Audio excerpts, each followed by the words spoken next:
ಎಲ್ಲ ವೀಕ್ಷಕರಿಗೆ ನಮಸ್ಕಾರ. ನಾನು ನಿಮ್ಮ ಪ್ರಸನ್ನ ಶುಭ ಕೌನ್ಸಿಲಿಂಗ್ ಸರ್ವಿಸಸ್ ಹಾಗೂ ಐಸ್ಪ್ಯಾನ್ ಸರ್ವಿಸಸ್ ಪ್ರೈವೇಟ್ ಲಿಮಿಟೆಡ್ನ ಸಂಸ್ಥಾಪಕ. ನನ್ನ ಇಂಟ್ರಡಕ್ಷನ್ ವಿಡಿಯೋದಲ್ಲಿ ನಾನು ಹೇಳಿದ್ದೆ ಮೆಂಟಲ್ ಹೆಲ್ತ್ ಬಗ್ಗೆ ಹೆಚ್ಚು ಮಾಹಿತಿಯನ್ನು ಕೊಡ್ತೀನಿ ಅಂತ. ಇವತ್ತು ಒಂದು ಸರಳ ಟಾಪಿಕ್, ಇಂಟ್ರೆಸ್ಟಿಂಗ್ ಟಾಪಿಕ್ ಅಂತ ಹೇಳ್ಬೋದು. ಅದ್ರ ಬಗ್ಗೆ ನಾನು ಲೇಮ್ಯಾನ್ ಟರ್ಮಲ್ಲಿ ಎಕ್ಸ್ಪ್ಲೇನ್ ಮಾಡೋದಕ್ಕೆ ಟ್ರೈ ಮಾಡ್ತೀನಿ. ಏನು ಹಾಗಾದರೆ ಅಂದರೆ ಕೌನ್ಸಿಲಿಂಗ್ ಅಂದರೆ ಏನು, ಆಮೇಲೆ ಥೆರಪಿ ಅಂದರೆ ಏನು, ಕೌನ್ಸಿಲಿಂಗು ಮತ್ತು ಥೆರಪಿಗೂ ಏನು ಡಿಫ್ರೆನ್ಸ್ ಇರುತ್ತೆ, ಈ ವಿಚಾರದ ಬಗ್ಗೆ ಡಿಸ್ಕಸ್ ಮಾಡೋಣ. ಈಗ ಸರ್ವೇ ಸಾಮಾನ್ಯವಾಗಿ ನಾವು ಕೌನ್ಸಿಲಿಂಗ್ ಅಂತ ಕೇಳಿರೋದು ಬಹಳಷ್ಟು ಜನ CET ಕೌನ್ಸಿಲಿಂಗ್ ಅಂತ ಕೇಳಿರ್ತೀವಿ, ಇಲ್ಲ ಅಂದರೆ ಕಾಲೇಜಲ್ಲಿ ಕೌನ್ಸಿಲರ್ ಅಂತ ಇರ್ತಾರೆ, ಅವರು ಮಾಹಿತಿಯನ್ನು ಕೊಡೋದನ್ನು ಕೇಳಿರ್ತೀವಿ, ಇಲ್ಲ ಹಾಸ್ಪಿಟಲಲ್ಲಿ ಇನ್ಶೂರೆನ್ಸ್ ಕ್ಲೈಮ್ಗೆ ಹೋದಾಗ ಕೌನ್ಸಿಲರ್ ಹತ್ರ ಹೋಗಿ ಅಂತ ಹೇಳಿರೋದನ್ನು ಕೇಳಿರ್ತೀವಿ. ಹಾಗಾದರೆ ಈ ಸೈಕಾಲಜಿಸ್ಟ್ ಅವರಿಗೆ ಅಥವಾ ನಾವು ಕೌನ್ಸಿಲರ್ ಅಂತ ಹೇಳ್ತಾರಲ್ಲ, ಅವ್ರು ಏನು ಮಾಡ್ತಾರೆ, ಹಾಗೆ ಈ ಕೌನ್ಸಿಲಿಂಗ್ ಅಂದರೆ ಏನು ಅಂಥೇಳಿ ಡಿಸ್ಕಸ್ ಮಾಡೋಣ. ಈಗ ನಾನು ಕನ್ನಡದಲ್ಲಿ ಕೌನ್ಸಿಲಿಂಗನ್ನು ಅನುವಾದ ಮಾಡಿದರೆ ಅದು ಸಮಾಲೋಚನೆ ಅಂತ ಆಗುತ್ತೆ. ಇಲ್ಲಿ ಸಮಾಲೋಚನೆ ಅಂದರೆ ಕಾಲೇಜಲ್ಲಿ ಹೋದಾಗ ಅಥವಾ ಇವಾಗ CET ಕೌನ್ಸಿಲಿಂಗಲ್ಲಿ ಒಂದು ವಿಚಾರದ ಬಗ್ಗೆ ಇನ್ನಷ್ಟು ಮಾಹಿತಿ, ಇನ್ ಡೀಟೇಲ್ ಮಾಹಿತಿಯನ್ನು ಅಥವಾ ಗೈಡ್ ಮಾಡೋದಕ್ಕೆ ಕೌನ್ಸಿಲಿಂಗ್ ಅಂತ ಹೇಳ್ತಾರೆ. ಈಗ ನಾನು ಸಮಾಲೋಚನೆಯನ್ನು ತಿರ್ಗಾ ಕನ್ನಡದಿಂದ ಇಂಗ್ಲೀಷಿಗೆ ಅನುವಾದ ಮಾಡಿದರೆ ಅದು ಡಿಸ್ಕಷನ್ ಅಂತ ಆಗತ್ತೆ, ಹೌದಾ? ಈಗ ಥೆರಪಿ ಅಂದರೆ ಏನು? ಥೆರಪಿ ಅಂದರೆ ಚಿಕಿತ್ಸೆ. ನಾನು ನನ್ನ ಹಿಂದಿನ ವಿಡಿಯೋದಲ್ಲಿ ಹೇಳಿದ್ದೆ ಮೆಂಟಲ್ ಹೆಲ್ತ್ ಹಾಗೆ ಥೆರಪಿ ಅಂದರೆ ಟಾಕ್ ಥೆರಪಿ ಅಂತಲೂ ಹೇಳಿದ್ದೆ. ಟಾಕ್ ಥೆರಪಿ ಅಂದರೆ ಮಾತಿನ ಮುಖಾಂತರ ಚಿಕಿತ್ಸೆ ಕೊಡುವಂತಹ ಒಂದು ಕೆಲಸ ಅಥವಾ ಆ ಪ್ರೋಗ್ರಾಮ್, ನೀವು ಅದನ್ನು ಮಾತಿನ ಮುಖಾಂತರ ಮಾಡುವಂತಹ ಚಿಕಿತ್ಸೆಗೆ ಟಾಕ್ ಥೆರಪಿ ಅಂತ ಹೇಳ್ತಾರೆ. ಸೊ ಇದನ್ನು ಇವತ್ತು ಇನ್ ಡೀಟೇಲ್ ಆಗಿ ನೋಡೋಣ. ಈಗ ಕೌನ್ಸಿಲಿಂಗ್, ಸೈಕಾಲಜಿಸ್ಟ್ ಕೌನ್ಸಿಲಿಂಗ್ ಹೇಗೆ ಮಾಡ್ತಾರೆ ಅಂತ. ಈಗ ಯಾವುದೇ ವ್ಯಕ್ತಿಗೆ ಕೌನ್ಸಿಲಿಂಗ್ ಹೋದಾಗ ಅಥವಾ ಯಾವಾಗ ಕೌನ್ಸಿಲಿಂಗ್ ಬೇಕಾಗತ್ತೆ ಅಂತ, ಈಗ ಶಾರ್ಟ್ ಟರ್ಮ್, ಲಾಂಗ್ ಟರ್ಮ್ ಅಂದರೆ ಒಬ್ಬ ವ್ಯಕ್ತಿ, ಈಗ ಎಕ್ಸಾಂಪಲ್ ತೊಗೊಳ್ಳೋದಾದರೆ ಒಂದು ಊರಿಂದ ಇನ್ನೊಂದು ಊರಿಗೆ ಹೋಗ್ತಾನೆ, ಅಲ್ಲಿ ಈವೆಂಟ್ ಅಂತ ನಾವು ಹೇಳ್ತೀವಿ. ಈಗ ಒಂದು ಊರಿಂದ ಇನ್ನೊಂದು ಊರಿಗೆ ಹೋದಾಗ ಮೇ ಬಿ ಆ ವ್ಯಕ್ತಿ ಕರಿಯರ್ ಬಿಲ್ಡ್ ಮಾಡೋಕ್ಕೆ ಹೋಗಿರ್ಬೋದು, ಅಥವಾ ಉನ್ನತ ಶಿಕ್ಷಣಕ್ಕಾಗಿ ಹೋಗಿರ್ಬೋದು, ಅಥವಾ ಯಾವುದೇ ಒಂದು ಕಾರ್ಯಕ್ಕೆ ಅವನು ಮೈಗ್ರೇಟ್ ಆಗಿ ಇನ್ನೊಂದು ಊರಿಗೆ ಹೋದಾಗ, ಬೆಂಗಳೂರು ಇರ್ಬೋದು, ಡೆಲ್ಲಿ ಇರ್ಬೋದು, ಪೂನಾ ಇರ್ಬೋದು, ಅದು ಒಂದು ಈವೆಂಟು. ಯೂಶಲಿ ಒಂದು ಊರಿಂದ ಇನ್ನೊಂದು ಊರಿಗೆ ಹೋದಾಗ ಬಹಳಷ್ಟು ಜನಕ್ಕೆ ಹೋಮ್ ಸಿಕ್ ಆಗುತ್ತೆ, ಇನ್ಸೆಕ್ಯೂರಿಟಿ ಆಗುತ್ತೆ. ಆ ಇನ್ಸೆಕ್ಯೂರಿಟಿ ಅಂದರೆ ನಾವು ಅಭದ್ರತೆ ಅಂತ ಹೇಳ್ತೀವಿ. ಹಾಗೆ ಇನ್ಫೀರಿಯಾರಿಟಿ, ಬಿಕಾಸ್ ನಾವು ಯಾವುದೋ ಒಂದು ಊರಲ್ಲಿದ್ದಾಗ ಆಡುವಂತಹ ಭಾಷೆ ಬೇರೆ, ಇನ್ನೊಂದು ಊರಿಗೆ ಹೋದಾಗ ಅಲ್ಲಿ ಇರುವಂತಹ ಭಾಷೆ ಬೇರೆ. ಫಾರ್ ಎಕ್ಸಾಂಪಲ್, ಬಹಳಷ್ಟು ಜನ ಇದಕ್ಕೆ ರಿಲೇಟ್ ಮಾಡ್ಬೋದು. ಬೇರೆ ಬೇರೆ ಊರಿಂದ ಬೆಂಗಳೂರಿಗೆ ಬಂದಾಗ ಕೆಲಸಕ್ಕೆ ಅಂತ ಹೋದಾಗ ಅಲ್ಲಿ ಇಂಗ್ಲೀಷ್ ಅನ್ನೋದು ಮ್ಯಾಂಡೇಟ್ರಿ ಆಗುತ್ತೆ, ಇಂಗ್ಲೀಷ್ ಕಲಿಯೋದು ಅನ್ನೋದು ಮ್ಯಾಂಡೇಟ್ರಿ ಆಗುತ್ತೆ. ಆವಾಗ ಇನ್ಫೀರಿಯಾರಿಟಿ ಆಗುತ್ತೆ, ಭಯ ಆಗುತ್ತೆ. ಈ ಥರದ್ದು ವಿಚಾರದಲ್ಲಿ ಕೆಲವೊಂದಿಷ್ಟು ಅಸಂಪ್ಷನ್ಸ್ನ ನಾವು ಮಾಡ್ಕೊಂಡು ಹೋಗ್ತೀವಿ.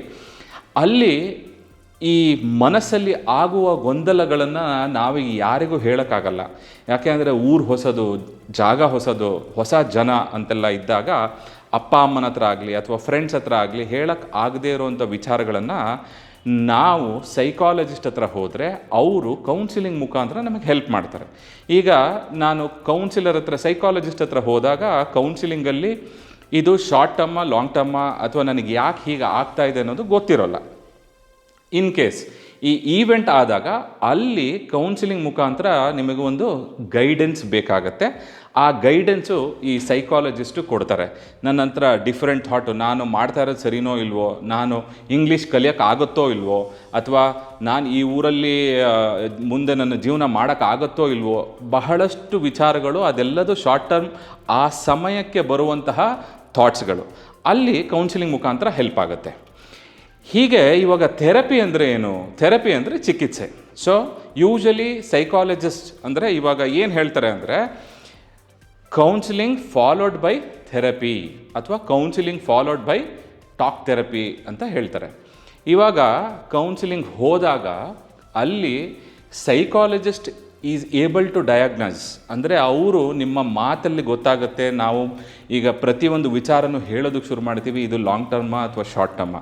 ಕೆಲವೊಂದು ವಿಚಾರ ಇವಾಗ ನಾನು ಹೇಳಿದೆ ಶಾರ್ಟ್ ಟರ್ಮ್ ಈವೆಂಟ್ ಅಂತ ಆದಾಗ ಅಲ್ಲಿ ಕೌನ್ಸಿಲಿಂಗ್ ಗೈಡೆನ್ಸ್ ಬೇಕಾಗುತ್ತೆ.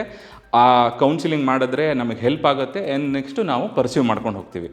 ಈ ಲಾಂಗ್ ಟರ್ಮ್ ಅಂದರೆ, ಈ ಲಾಂಗ್ ಟರ್ಮ್ ಹೇಗಾಗುತ್ತೆ ಅಂತಂದರೆ, ಫಾರ್ ಎಕ್ಸಾಂಪಲ್ ನನಗೆ ಆಗುವಂತಹ ಭಯ ಇರ್ಬೋದು, ಅಥವಾ ಇನ್ಸೆಕ್ಯೂರಿಟಿ ಅಂತ ನಾವು ಅಭದ್ರತೆ ಅಂತ ಹೇಳ್ತೀವಲ್ಲ ಅದು ಅಂತಿರ್ಬೋದು, ಆತಂಕ ಅಂತಿರ್ಬೋದು, ಇದೆಲ್ಲದು ನನ್ನ ದೈನಂದಿನ ಆ್ಯಕ್ಟಿವಿಟೀಸ್ ಮೇಲೆ ಪರಿಣಾಮ ಬೀರ್ತಾ ಇದೆಯಾ ಅನ್ನೋದು ನಾವು ಡಿಸ್ಕಷನಲ್ಲಿ ಅಥವಾ ಕೌನ್ಸಿಲಿಂಗಲ್ಲಿ ಹೋದಾಗ ಸೈಕಾಲಜಿಸ್ಟು ನಮ್ಮನ್ನು ಗೈಡ್ ಮಾಡ್ತಾರೆ.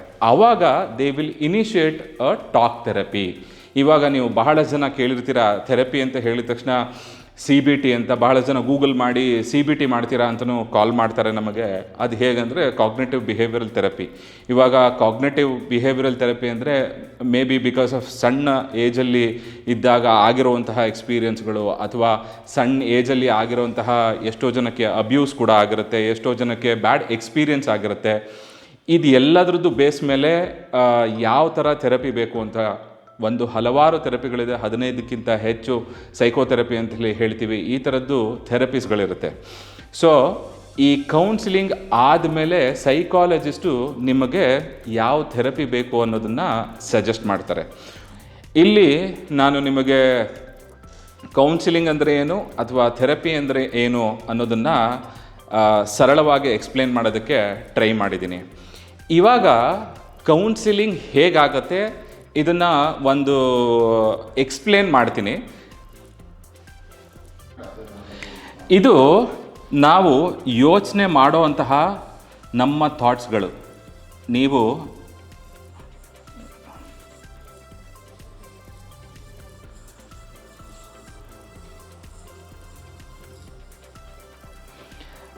ನಿಮಗಿದನ್ನು ನೋಡಿದಾಗ ಏನನ್ಸುತ್ತೆ ಅಂಥೇಳಿ ಕಾಮೆಂಟ್ ಮಾಡಿ.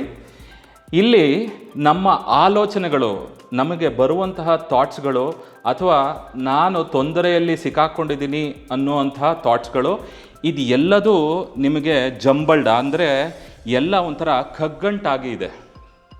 ಸೊ ನಾವು ಈ ಪರಿಸ್ಥಿತಿಯಲ್ಲಿ ನಾವು ಸೈಕಾಲಜಿಸ್ಟ್ ಹತ್ರ ಹೋದಾಗ ಅವರಿಗೆ ನಾವು ಆಗ್ತಾ ಇರೋವಂತಹ ತೊಂದರೆಗಳನ್ನು ನಾವು ಎಕ್ಸ್ಪ್ಲೇನ್ ಮಾಡಿದಾಗ ನಮ್ಮ ಥಾಟ್ಸ್ನ ಇಲ್ಲಿ ಈ ಥರವಾಗಿ ಅಲೈನ್ ಮಾಡ್ತಾರೆ. ಸೊ ಅಂದರೆ ನಮ್ಮ ಥಾಟ್ಸ್ನ ಆರ್ಗನೈಸ್ ಮಾಡಿ, ಪ್ರಯಾರಿಟೈಸ್ ಮಾಡಿ, ಮುಂದೆ ಹೇಗೆ ಪರ್ಸ್ಯೂ ಮಾಡಬೇಕು ಅನ್ನೋದು ಸೈಕಾಲಜಿಸ್ಟು ಕೌನ್ಸಿಲಿಂಗ್ ಮುಖಾಂತರ ಅಥವಾ ಟಾಕ್ ಥೆರಪಿ ಅಂತ ಹೇಳ್ತೀವಲ್ಲ, ಆ ಟಾಕ್ ಥೆರಪಿ ಮುಖಾಂತರ ನಮಗೆ ಗೈಡ್ ಮಾಡ್ತಾರೆ. ಈಗ ನೋಡಿ, ಈ ಕಗ್ಗಂಟು ಅಂತ ನಾನು ಹೇಳಿದ್ನಲ್ಲ, ಇದು ನನ್ನ ತಲೆ ಮೇಲೆ ಇದ್ದಾಗ, ಇವಾಗ ನಾನು ಎದುರುಗಡೆ ಇದ್ದಾಗ ನನಗಿದು ಗೊತ್ತಾಗುತ್ತೆ ಹೇಗಿದೆ, ನಾನು ಎಲ್ಲಿಂದ ಎಲ್ಲಿ ನನ್ನ ಥಾಟ್ಸ್ಗಳು ಎಲ್ಲಿ ಹೋಗ್ತಾ ಇದೆ ಅಂತ.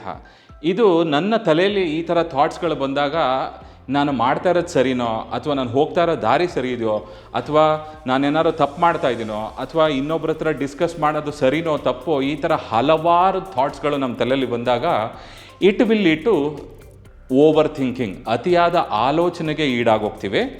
ಹಾಗಾಗಿ ನಾವು ಸೈಕಾಲಜಿಸ್ಟ್ ಹತ್ರ ಹೋದಾಗ ನಮ್ಮ ಥಾಟ್ಸ್ನ ನೀಟಾಗಿ ಅದನ್ನು ಅಲೈನ್ ಮಾಡೋದಕ್ಕೆ ಪ್ಲಸ್ ಪ್ರಯಾರಿಟೈಸ್ ಮಾಡೋದಕ್ಕೆ ಹೆಲ್ಪ್ ಮಾಡ್ತಾರೆ.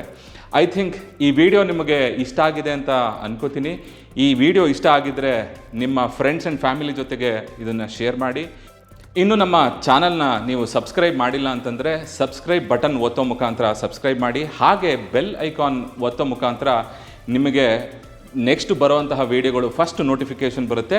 ನೀವು ಆ ವಿಡಿಯೋನ ನೋಡ್ಬೋದು, ಶೇರ್ ಮಾಡ್ಬೋದು. ಹಾಗೆ ನಿಮಗೆ ಪರ್ಟಿಕ್ಯುಲರ್ ಟಾಪಿಕ್, ಸೈಕಾಲಜಿ ಬಗ್ಗೆ ಯಾವುದಾದ್ರು ಟಾಪಿಕ್ ಬೇಕು ಅಂತಂದರೆ, ಅಥವಾ ಯಾವುದಾದ್ರು ವಿಚಾರಗಳ ಬಗ್ಗೆ ಬೇಕು ಅಂತಂದರೆ ಕಾಮೆಂಟ್ ಮೂಲಕ ತಿಳಿಸಿ. ಹಾಗೆ ಲೈಕ್ ಮಾಡೋ ಮುಖಾಂತರ ಸಪೋರ್ಟ್ ಮಾಡಿ ಅಂತ ಹೇಳ್ತಾ, ಸರ್ವೇ ಜನ ಸುಖಿನೋ ಭವಂತು. ನಮಸ್ಕಾರ.